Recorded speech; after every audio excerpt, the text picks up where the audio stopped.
Everyone welcome back my YouTube channel market 24/7। तो हालांकि देखिए पिछले कुछ दिनों से जेपी एसोसिएट और जेपी पावर की बात करेंगे। दोनों में काफ़ी ज़बरदस्त न्यूज़ है, लगातार कोर्ट केस से अपडेट निकल के आ रहे हैं एनसीएलटी से, और आज भी अपडेट निकल के आ चुका है, हियरिंग समाप्त हो चुकी है।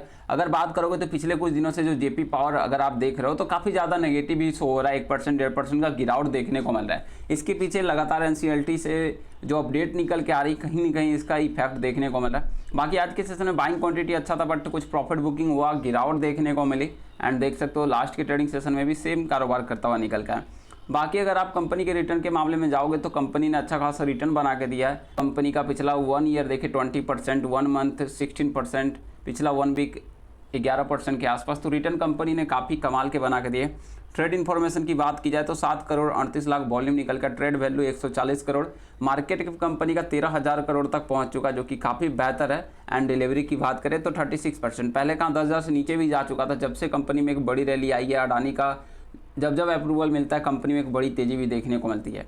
तो यहाँ से अगर आप देखिए तो कंपनी के आंकड़े काफ़ी अच्छे सुधरते हुए देखने को मिल गए हैं, और इसके बाद अब थोड़ा सा वीकनेस भी निकल के आ रहा है। तो जब तक अब ये मामला पूरी तरह से निकल नहीं जाता, इस पर अपडेट नहीं आता, फिर आने वाले टाइम उसके बाद ही तेज़ी देखने को मिलेगा। अदरवाइज अभी ऐसी कोई फिलहाल अपडेट देखने को नहीं मिलता। अगर आप बात रही वेदांता आज क्या हुआ एनसीएलटी में, तो अगर आप देखिए तो अपडेट है वेदांता की बोली को चुनौती के बीच दोस्तों अडानी ने एनसीएलटी में जेपी की दिवालियापन प्रक्रिया का बचाव कर दिया है।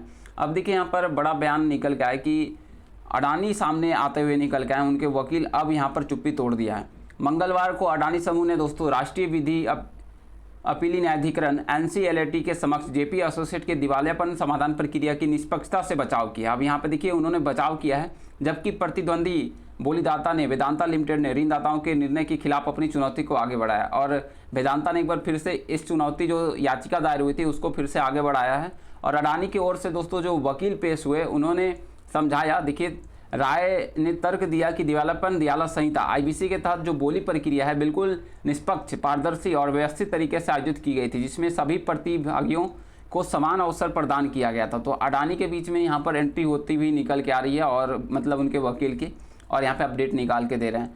और उन्होंने न्यायाधिकरण को ये भी बताया कि बोली लगाने के दौर आयोजित किए गए थे, जिसमें प्रत्येक दौर में उच्चतम बोली लगाने वाली की पहचान भी की गई थी, और CIRP नियमों का अनुसार जमा करने की समय सीमा के बाद कोई संशोधन की अनुमति नहीं थी। और जब यहाँ पर बिडिंग समाप्त हो जाता है, समय सीमा खत्म हो जाती, तब आप उसमें चेंज करने का भी कोई नियम नहीं था। और राय ने, उनके वकील ने यह भी तर्क दिया कि वेदांता ने समय सीमा और वित्तीय मापदंड की पूरी जानकारी के साथ इस प्रक्रिया में भाग लिया था, लेकिन अब प्रक्रिया बंद होने के बाद एक उच्चतम प्रस्ताव प्रस्तुत करके इसे फिर शुरू करने की कोशिश कर रहा है। अब यहाँ पे देखिए अडानी सीधा कहिए तो एक तरह से वेदांता पे एलिगेशन ही करते हुए निकल गया, मतलब कि अगर ये प्रक्रिया देखिए सब कुछ ठीक हुआ था एंड वेदांता ने समय सीमा में सब कुछ किया था, बट इसके बाद इनका जो कहना है कि प्रक्रिया बंद होने के बाद एक उच्चतम प्रस्ताव प्रस्तुत करके फिर से शुरू करने की कोशिश कर रहे हैं। तो यही एक पॉइंट है कि भाई फिर से शुरू कोशिश करने, मतलब उच्चतम प्रस्ताव इनका जो बोली था वो समय सीमा के बाद आता है, फिर ये कहते हैं कि हमारा प्रस्ताव काफ़ी ज़्यादा बेहतर था। और एक ऐसा दृष्टिकोण जिन्होंने आईबीसी का तहत अस्वीकार बताया, और उन्होंने आईबीसी फिर इन्होंने वो कहिए तो बीड को ही अस्वीकार कर दिया। तो इसी बीच यहाँ पे फैसले का बचाव करते हुए उन्होंने इस बात पर जोर दिया कि ऋणदाताओं ने अडानी के प्रस्ताव को मंजूरी देने से पहले भी सभी अनुपालन योग्य समाधान योजना का मूल्यांकन करने में अपनी व्यावसायिक समझबूझ का प्रयोग किया था, और आगे कहा कि ऐसे फैसलों में अपीलीय मंचों द्वारा आसानी से हस्तक्षेप नहीं किया जाना चाहिए। सही बात है भाई, अब अडानी ने यहाँ पर काफ़ी एक तरह से किया, बचाव जो किया है काफ़ी बेहतर है, और आने वाले टाइम में इसका जल्द इस पर अपडेट भी देखने को मिलेगा। राय ने आगे चेतावनी दी, और प्रक्रिया बंद होने के बाद अंतिम समय में संशोधन या अवांछित प्रस्तावों को अनुमति देना खतरनाक मिसाल कायम करेगा, जिससे दिवालियापन ढांचे में पवित्रता कमजोर होगी, जिससे समाधान तंत्र में अनिश्चितता पैदा होगी। तो उनके जो वकील हैं उनका कहना है कि अगर आप अंतिम समय में संशोधन करते हो, नई बिड जारी कर देते हो, तो ये काफ़ी ज़्यादा खतरनाक होगा, ठीक है, और जो कि कहीं तो निष्पक्ष नहीं होगा और अपारदर्शी रह जाएगा। तो बस यही समझाने की कोशिश की है कि किस तरह से ये बिडिंग तो सही हुआ है, वेदांता ने भी सही डाला, लेकिन एक फिर नया बिड डाल दिया जो कि समय सीमा के बाद आया उनका, यही एक थोड़ा प्रॉब्लम कर रहा है। बाकी उन्होंने अपना डेट भी बताया कि कई दौर में बोली की प्रक्रिया के बाद कंपनी 7 नवंबर को अपनी बैठक में अडानी की मंजूरी दे दी थी योजना को, और हालांकि वेदांता ने इस प्रक्रिया पूरी होने के बाद 8 नवंबर को एक नया संशोधित उच्च प्रस्ताव प्रस्तुत किया। अब देखिए जब मंजूरी मिल गई तब वेदांता ने नया प्रस्तुत किया था प्रस्ताव, जिसके कारण इनको अप्रूवल नहीं मिला। यही बात है, अब आने वाले टाइम में देखना होगा इसमें एनसीएलटी क्या फैसला देती है। देखिए हर तरफ से अलग अलग बात कहा जा रहा है। देखिए वेदांता अपने पक्ष पे कि नहीं मैंने सही टाइम पे सारा कुछ बीट किया है। अडानी का अब यहाँ पे कहना है कि नहीं इन्होंने समय सीमा के बाद किया है।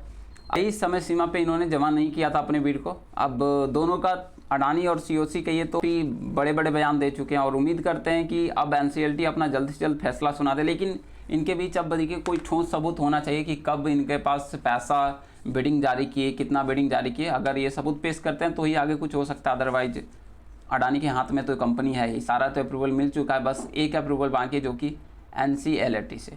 और जैसे यहाँ से अप्रूवल मिलेगा तो ये कंपनी अडानी की होती निकल गई। उम्मीद है कि ये कंपनी आगे चलकर अडानी की होगी, क्योंकि देखिए सारा मामला, सारा पक्ष किसके पक्ष में, तो अडानी के पक्ष में है। तो यहाँ से अधिकतर 95% चांस कह सकते हैं कि अडानी के पास ही कंपनी जाएगी, जेपी एसोसिएट और जेपी पावर। और यहाँ से कंपनी में अच्छे पिछले कुछ दिनों से थोड़ा सा वीकनेस भी देखने को मिला। जब अप्रूवल मिलेगा यहाँ से तो फिर से कंपनी बवाल मचाएगी और एक बार फिर से आपको ये सब लेवल भी आते हुए निकल के आई। तो हैव पैसेंस रखिए, फिर आगे चलकर ये लेवल जैसे ही कंपनी निकलती है यहाँ से भाई तो फिर कमाल करती हुई देखने को मिल सकती है। बाकी आगे जैसे और खबर आ जाता है तो आप तक जरूर पहुँचेगा। चलिए मिलता है नेक्स्ट वीडियो में। Thanks for watching. जय हिंद, जय Bharat. Please share, subscribe and like.